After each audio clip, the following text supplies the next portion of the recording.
بسم الله الرحمن الرحيم. الرحمن علم القرآن خلق الإنسان علمه البيان الشمس والقمر بحسبان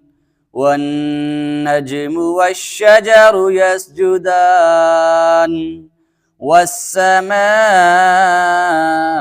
رفعها ووضع الميزان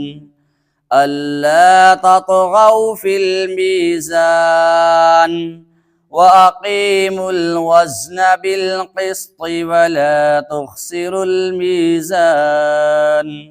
والأرض وضعها للأنام فيها فاكهة والنخل ذات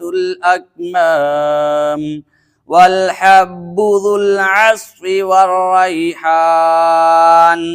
فبأي آلاء ربكما تكذبان خلق الإنسان من صلصال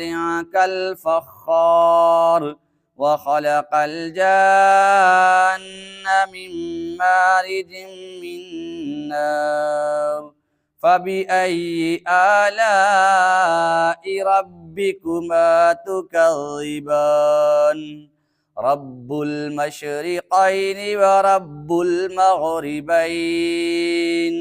فبأي آلاء ربكما تكذبان